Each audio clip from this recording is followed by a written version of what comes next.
Everyone, welcome to Magnet Brains. This is Saloni Pandey. आज के हमारे इस वीडियो में हम जानने वाले हैं the right to information act 2005। Chapter 6 हम पढ़ रहे हैं the challenges of cultural diversity. हमारे प्रीवियस लेक्चर में हमने स्टेट एंड सिविल सोसाइटी के बारे में जाना था, जहां हमने देखा था कि किस तरह से राइट टू इंफॉर्मेशन के लिए एक सोशल कैंपेन चलती है और ये सिविल सोसाइटी का रोल कितना ज्यादा इंपॉर्टेंट होता है। तो अब हम थोड़ा सा आरटीआई के बारे में जानते हैं या फिर राइट टू इंफॉर्मेशन के बारे में कि ये क्या एक चीज है।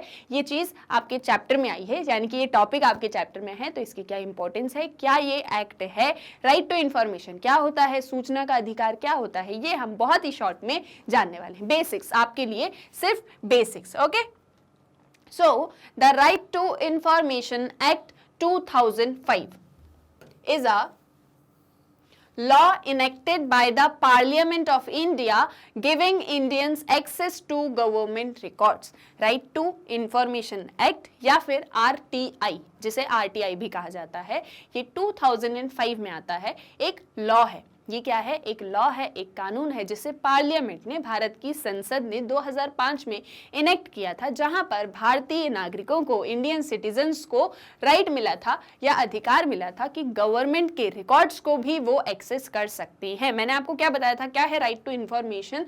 जहां पर गवर्नमेंट क्या काम कर रही है, कैसे काम कर रही है, कहां पर कितना स्पेंड कर रही है, कहां पर कितना एक्सपेंडिचर कर रही है, कहां से क्या चीज अर्न कर रही है, इससे रिलेटेड, गवर्नमेंट के रिकॉर्ड से रिलेटेड सारी कुछ इंफॉर्मेशन जानने का अधिकार आपके पास में है। किसके थ्रू? आरटीआई एक्ट 2005 के थ्रू। ठीक है, ये एक्ट आता है। हमने इसका बैकग्राउंड क्या देखा था कि रूरल राजस्थान में एक कैंपेन चलती है या फिर एक मांग उठाई जाती है कि विलेज डेवलपमेंट में, गांव के विकास में सरकार ने जितना फंड दिया है, वो पैसा कहां कहां खर्च हुआ है, कैसे सड़क बनी या अस्पताल बना या जो भी डेवलपमेंट हुआ, तो वहां पर कितना खर्चा हुआ है, वो पैसा कहां गया, इस एक चीज को लेके डिमांड उठती है।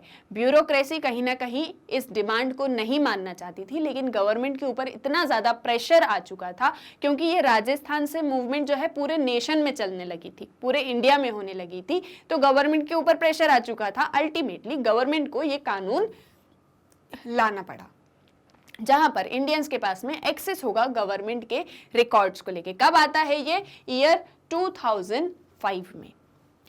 Under the terms of the act, इस एक्ट के अंदर any person may request information from a public authority which is expected to reply expeditiously और विद इन 30 डेज।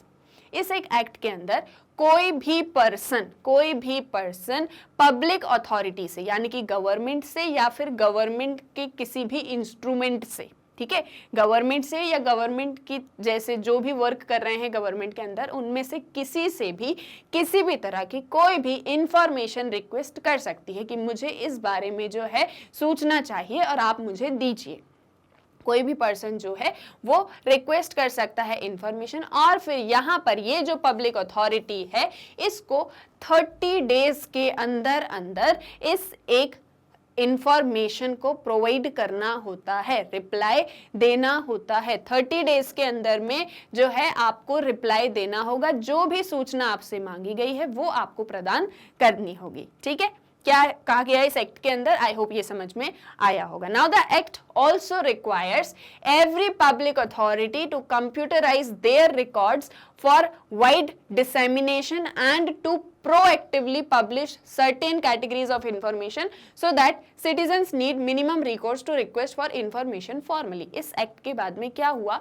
हर एक पब्लिक अथॉरिटी से गवर्नमेंट ने ये एक चीज कही कि आप जो भी काम कर रहे होते हैं, ठीक है, आप जो भी काम कर रहे हैं, जो भी इंफॉर्मेशन जरूरी है, जो भी सूचना नागरिकों के जानने के लिए जरूरी है, आप उसको कंप्यूटराइज कर दीजिए और आप उसको अपलोड कर दीजिए। ठीक है, आप उसको जो है कंप्यूटराइज करके उस रिकॉर्ड को पब्लिश कर दीजिए, कुछ इन्फॉर्मेशन को जितनी भी जरूरी है, जो ऐसी बहुत ज्यादा मतलब ऐसा बोलते हैं ना कि खुफिया इन्फॉर्मेशन जो चीज ना हो, उसे छोड़ के जितनी भी जरूरत की इन्फॉर्मेशन है, जो लोगों को जानना चाहिए, आप उसको ऑलरेडी पब्लिश करके रखिए, ताकि जो सिटीजन्स को ज्यादातर ऐसे रिक्वेस्ट करने में और इन्फॉर्मेशन मांगने में टाइम ना लगे।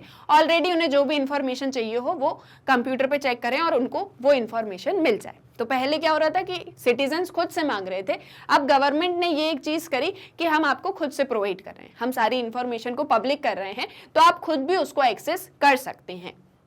This law was passed by Parliament on 15 June 2005 and came into force on 13 October 2005। ये एक चीज आपको याद रखनी है कि लॉ संसद में से कब पास होता है, 15 जून 2005 को, यानी कि यहाँ पर संसद से मंजूरी मिल जाती। लेकिन जैसा कि आपको पता है कि अब हमें प्रेसिडेंट का एसेंट भी चाहिए, आपने पढ़ा होगा ना पॉलिटिकल साइंस में, तो वैसे ही जो प्रेसिडेंट का एसेंट है वो 13 अक्टूबर 2005 को मिल जाता है और अल्टीमेटली ये लॉ फोर्स में आ जाता है। ठीक है। Information disclosure in India was hitherto restricted by the Official Secrets Act 1923 and various other special laws, which the new RTI Act was now overrides। इससे पहले अभी तक जो इंफॉर्मेशन होती थी या फिर जो भी गवर्नमेंट की जानकारी होती थी, उनकी जो भी सूचना होती थी, उसे ऑफिशियल सीक्रेट एक्ट 1923 के थ्रू प्रिजर्व रखा जाता था, किसी के साथ में शेयर नहीं की जाती थी। ऐसे ही ढेर सारे लॉज थे, लेकिन जब से आरटीआई आया तो इस तरह के लॉ को हमने खत्म कर दिया, इस तरह के एक्ट को हमने खत्म कर दिया और अब हमने जो है इंफॉर्मेशन को डिस्क्लोज करना स्टार्ट कर दिया। The Act specifies that citizens have a right to। अब यहाँ पर citizens के पास में किस तरह के अधिकार हैं और क्या क्या अधिकार हैं, तो पहला है request any information as defined। अब आपको जिस भी तरह की जो भी सूचना चाहिए वो आप ले सकते हैं। अब आप ये सूचना नहीं मांगेंगे कि मिलिट्री जो है वॉर में किस तरह की स्ट्रैटेजी अपना रही है, ऑब्वियसली ये सूचना तो आपको सरकार नहीं देगी।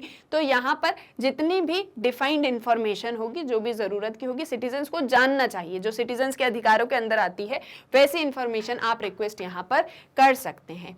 टेक कॉपीज ऑफ डॉक्यूमेंट्स, किसी भी तरह के डॉक्यूमेंट्स हैं जो सिटीजन्स को देखने चाहिए, मिलने चाहिए, उसकी कॉपी आपको मिल जाएगी। Inspect documents, work and records, government के जो डॉक्यूमेंट्स हैं, गवर्नमेंट कैसा काम करती है, क्या रिकॉर्ड्स रख रही है गवर्नमेंट, इन सभी चीजों को इंस्पेक्ट सिटीजन्स कर सकते हैं, इसकी जांच वो कर सकते हैं। Take certified samples of materials of work, government जो भी वर्क करती है उसके आप सैंपल्स ले सकते हैं, जैसे हमने डॉक्यूमेंट्स में बात करी। Obtain information in the form of print out, diskettes, floppies, tapes, video cassette और in any other electronic mode आपको इंफॉर्मेशन मिल सकती है। और ये जो आपने सारी चीजें जानी, ये 2005 के एक्ट में थी, यानी जो 2005 में अधिनियम बनता है उसके अंदर ये सारी चीजें थी। इसके बाद में ये जो आपका आरटीआई एक्ट है, इसमें बहुत सारे संशोधन भी हुए हैं, अमेंडमेंट्स भी हुए हैं। उसमें सबसे रीसेंट जो है वो है आपका right to information to amendment act 2019 में इसमें रिसेंट अमेंडमेंट्स हुए। इसके अंदर बहुत सारे क्राइटेरियाज हैं, लेकिन बेसिक इंफॉर्मेशन जो आपके जानने के लिए जरूरी थी वो इतनी थी कि आरटीआई एक्ट क्या है, कब बना, इसके पहले क्या एक चीजें थी और इसके अंदर क्या चीजें इंक्लूडेड होती हैं। तो आपको किसी भी तरह की जानकारी चाहिए, आपको वो जानकारी मिल सकती है। सरकार कैसे काम करती, क्या करी, क्यों करी, ये सब कुछ आपको पता रह सकता है। ठीक है, आपके पास में उस एक चीज का राइट है। एज अ रिस्पॉन्सिबल सिटीजन आपको अपना ये राइट भी यूज करना चाहिए। ठीक है, आई होप आरटीआई का जो कॉन्सेप्ट है वो आपको समझ में आ गया होगा। एक और चीज कि आप मैग्नेट ब्रेन्स की वेबसाइट को कैसे एक्सेस कर सकते हैं, तो ये सभी वीडियोस देखने के लिए आपको क्या करना है, गूगल पे जाना है, एंटर करना है magnetbrains.com। जैसे ही एंटर करोगे आपके सामने magnet brains education platform open हो जाएगा। स्क्रॉल करोगे, देखोगे यहाँ पे किंडरगार्टन से लेके 12th क्लास तक के सारी क्लासेस की वीडियोस अवेलेबल हैं। आपको क्या करना है, आपको जो भी क्लास स्टडी करनी है, जैसे सपोज आपको क्लास 12th स्टडी करनी है, क्लास 12th पर एक क्लिक करोगे, क्लास 12th में सब्जेक्ट से रिलेटेड सारे टॉपिक्स यहाँ पर आ जाएंगे, वीडियोज आ जाएंगे सब्जेक्ट के, सभी के नीचे वॉच नाउ का बटन है। आपको जो भी सब्जेक्ट स्टडी करना है वॉच नाउ पे क्लिक करिएगा। वॉच नाउ पे क्लिक करेंगे तो सब्जेक्ट से रिलेटेड चैप्टर वाइज वीडियोस यहाँ पर आ जाएंगे। चैप्टर पे क्लिक करोगे तो चैप्टर से रिलेटेड सब टॉपिक्स यहाँ आएंगे, सभी के आगे वॉच नाउ का बटन है। आपको जो भी वीडियो देखना है वॉच नाउ पे क्लिक किया और ये वीडियो आपका ओपन। यहाँ से आपको नेक्स्ट वीडियो देखना है, नेक्स्ट वीडियो पर क्लिक करिए। ये नहीं देखना है, कुछ और देखना है, यहाँ से कैंसिल कर दीजिए। बहुत ही इजीली आप मैग्नेट ब्रेन्स की वेबसाइट को एक्सेस कर सकते हो। यह आपको 100% फ्री ऑनलाइन एजुकेशन प्रोवाइड करता है। जल्दी से चैनल को सब्सक्राइब कर दीजिए और आज की इस वीडियो को लाइक एंड शेयर करना मत भूलिएगा। हम मिलेंगे हमारे नेक्स्ट वीडियो लेक्चर में। Thank you very much.